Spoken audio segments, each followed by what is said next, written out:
In the name of God, the story of the poor chicken seller and the three swindling women. Once upon a time, there was a young man who was very poor and lived a very humble and impoverished life. His only possession was a few silver coins that he had inherited from his father, which he never used and kept aside for a rainy day. How difficult times were! Perhaps life became so hard for him that he didn't even have money for a piece of bread, and his life was filled with uncertainties and perhapses. He never dared to sell his silver coins out of fear of those days when he might need them, unable to afford even a single piece of bread, facing countless ifs and maybes. One day the poor young man was sitting next to a merchant's shop, watching the birds. At that moment he heard one merchant telling another that these days buying and selling chicks were very profitable. The merchant continued, "If someone has a silver coin, he can buy 100 chicks, take them to Isfahan city and sell them.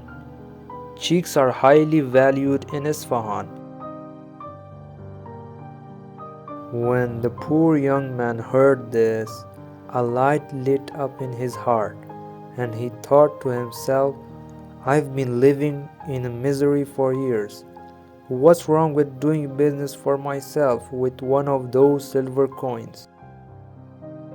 So, without delay, he went and bought 100 chicks and set off towards Isfahan.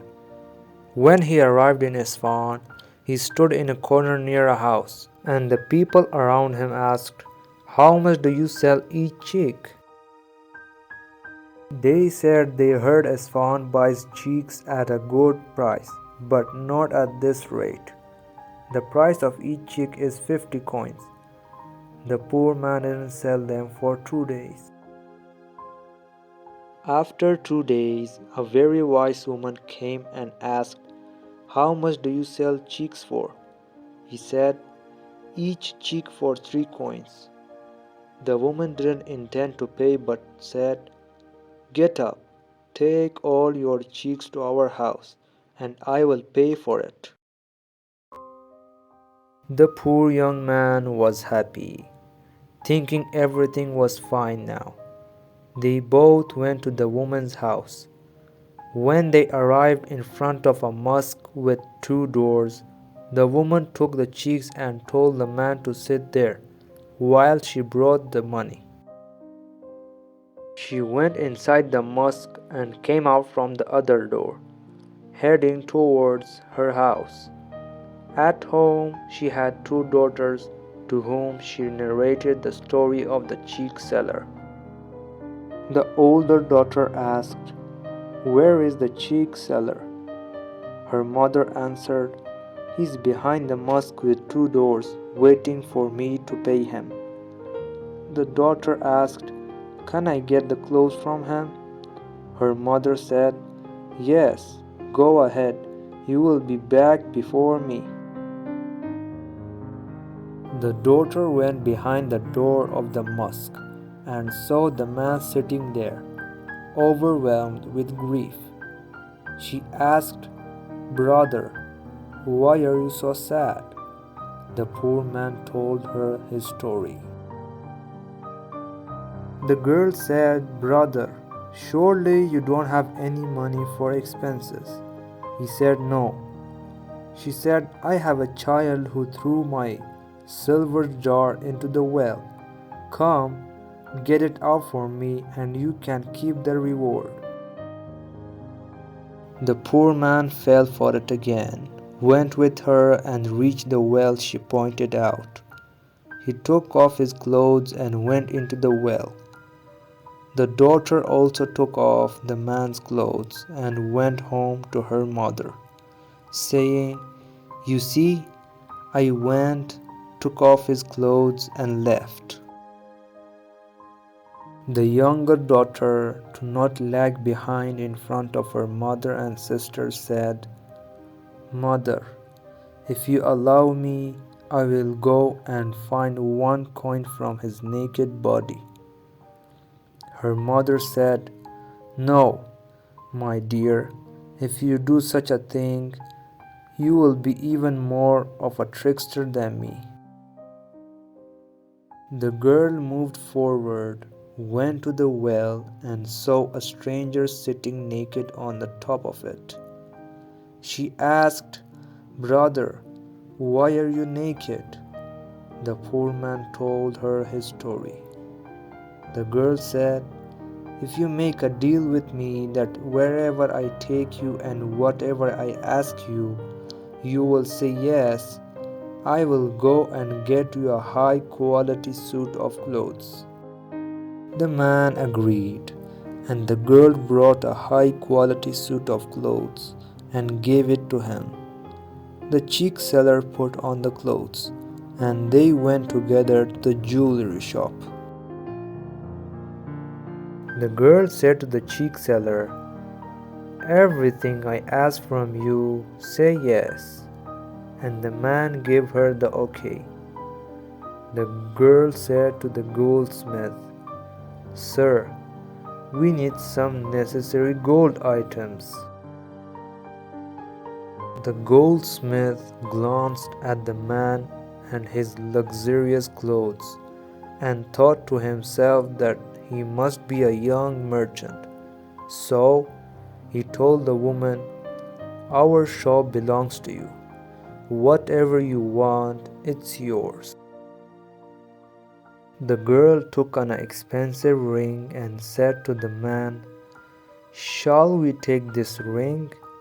He said, "Yes."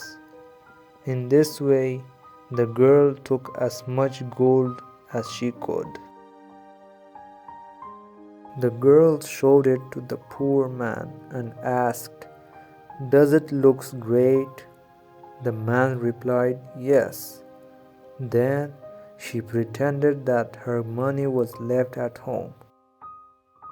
She said to the goldsmith, "My money is left at home. This man stays here while I go and get my money and come back." The poor goldsmith, unaware of the girl's trickery, said, "No problem. So you are here, and the lady will go and bring the money." The man said, "Yes, as usual." The girl took the gold and left. When she reached her mother's house, she said, "Did you see how much gold I brought from his naked body?" Her mother praised her. Meanwhile, the poor goldsmith, who waited for 2 hours, saw that no one came. He asked, "Sir, the lady haven't brought the money yet." The man said, "Yes." The goldsmith realized something was wrong when the girl didn't return. The people in the shop gathered and said, "Take this man to the magistrate."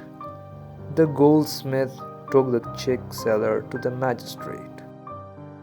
When the magistrate learned of the situation, he asked, "How did the woman become involved again?" The man replied, "Yes." The magistrate asked, "Wasn't the woman with you?" The man said, "Yes." No matter what he asked, the man just replied, "Yes." The magistrate ordered the man to be punished. The poor man cried out and said, "May God curse anyone who tries to trade cheeks in Isfahan." The judge asked, "What did you mean?" Then the man confessed the whole story from beginning to the end. Finally, the magistrate set the cheek seller free, saying, "Go, but never bring cheeks to Isfahan to sell again." Thanks for watching this video. Before leaving, we suggest you to watch this story. So don't forget to subscribe and like this video. See you in the next video.